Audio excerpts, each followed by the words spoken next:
Hello बच्चों, very welcome to all of you at this text book super coaching platform. और आज की इस वीडियो में मैं बहुत ही इंपॉर्टेंट टॉपिक्स के ऊपर बात करने वाला हूँ।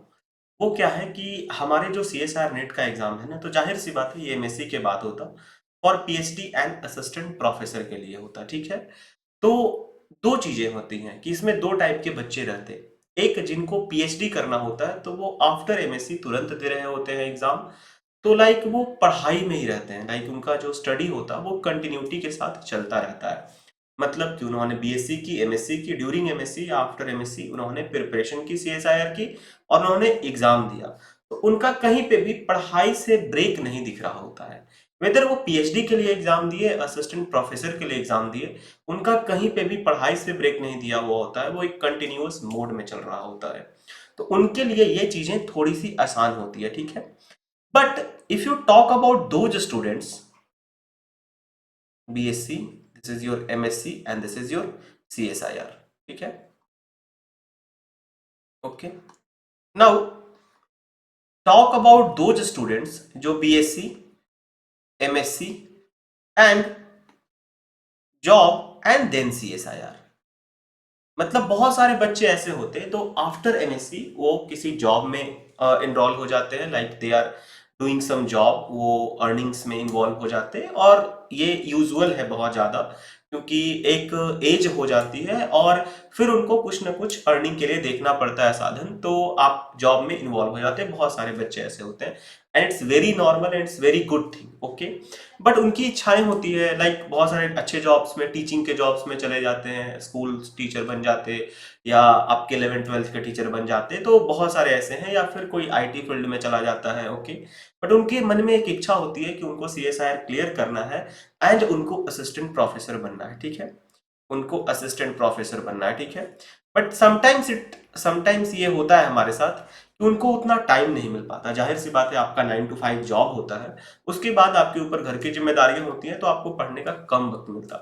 तो वो बच्चे काफी परेशान होते हैं और मुझसे कई बार ऐसे बच्चे मिलते हैं। ठीक है, इवन कोई कोई बच्चे ऐसे होते हैं जिनकी मैरिज हो जाती है एंड आफ्टर 1 to 3 years वो प्रिपरेशन करना स्टार्ट करते। कोई कोई ऐसे हैं जो स्कूल टीचर हैं और वो आफ्टर 10 years प्रिपरेशन करना स्टार्ट कर रहे हैं CSIR का।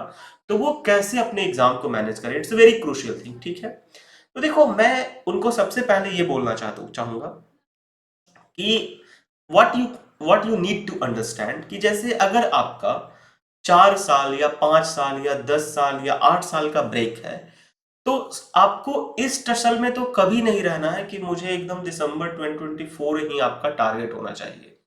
तो target is clearing CSIR net exam. ठीक है, आपको इस बात को एक्सेप्ट करना पड़ेगा कि आपको उन बच्चों की तरह समय नहीं मिल रहा जो बच्चे सिर्फ और सिर्फ प्रिपरेशन कर रहे हैं।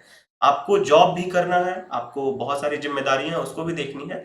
तो आप इसके ऊपर बहुत ज्यादा फोकस मत रहें कि मुझे यही वाला दिसंबर एकदम निकाल लेना है। ठीक है, ऐसा हो सकता है कि आपके साथ ना हो पाए एकदम। इस आप मेहनत करें, बहुत अच्छे से मेहनत करें, लेकिन इसके लिए बहुत ज्यादा एकदम लाइक वो, क्योंकि आप एक जॉब कर रहे हैं। ठीक है, आपका टारगेट ये होना चाहिए कि 6 महीने में जो बच्चे का एक सिलेबस कवरेज वगैरह वगैरह का होता है, तो आप उसको 8 महीने, 9 महीने का टारगेट लेके चल सकते हैं, 1 साल का टारगेट ले के चल सकते हैं।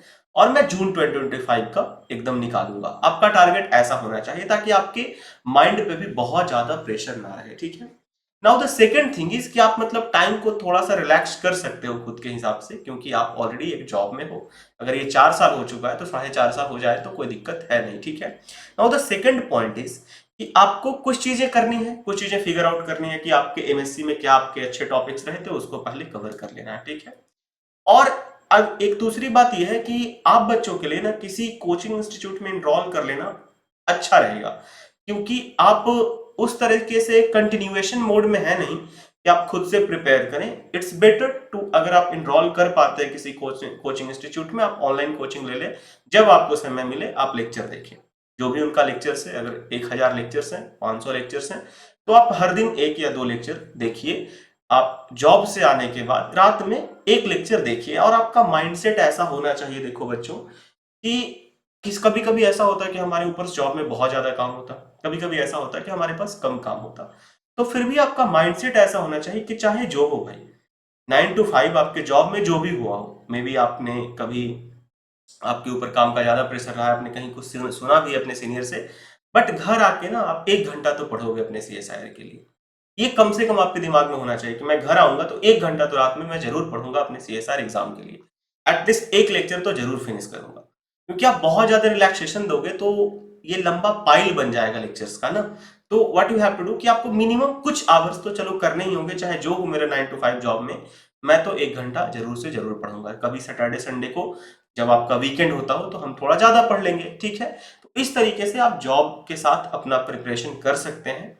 अगर आपको टाइम मिलता है बिटवीन जॉब, मतलब ड्यूरिंग जॉब 9 to 5, उसमें भी आप कुछ पढ़ लें या क्वेश्चंस की प्रैक्टिस कर लें। लाइक कुछ मे बी 9 to 5 जॉब में कुछ ना कुछ तो टाइम मिलेगा आपको, तो आप ऐसा करें कि समथिंग कुछ क्वेश्चंस रख लें और उन क्वेश्चंस की प्रैक्टिस कर लें। मतलब 4-5 क्वेश्चंस बस हम जस्ट सॉल्व कर लिए। You are not studying theory at your office, what you are doing, you are just solving some questions, some calculation, some numericals at your office, ताकि किसी को कोई दिक्कत भी ना हो। ओके, ये आप कम कर सकते हैं। थ्योरीज तो आप पढ़ें ही पढ़ें, रेगुलरली आप पढ़ें, थोड़ा कम थोड़ा ज्यादा पढ़ें, बहुत ज्यादा प्रेशर में ना रहें, आराम से आपका CSIR हो जाएगा। जनरली बच्चों को लगता है 6 महीना, 8 महीना, आपको 1 साल लगेगा, but definitely you are going to clear, क्योंकि आपने ये जो स्टेप लिया है ना कि मैं जॉब करते के साथ CSIR का प्रिपरेशन करूंगा, that is a very bold step. तो आप इसके लिए ही एक बहुत डिजर्विंग है, इसके लिए आपको कॉन्ग्रेचुलेट करना चाहिए कि आपने ये जो स्टेप लिया कि मैं जॉब भी करूंगा और CSIR का प्रिपरेशन भी करूंगा।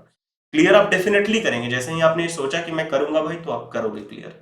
सो डोंट, ज्यादा ज्यादा आप परेशान मत रहो। ऐसा बिल्कुल मत करो कि एकदम 6 महीने में मुझे करना है। भाई एक टाइम लगता है ना करने में, आपको उतना टाइम नहीं मिल रहा तो आपको एक्सेप्ट करना पड़ेगा, थोड़ी मेहनत करनी पड़ेगी, डेफिनेटली क्लियर हो जाएगा, ठीक है। आई होप आपको ये बात समझ में आई होगी।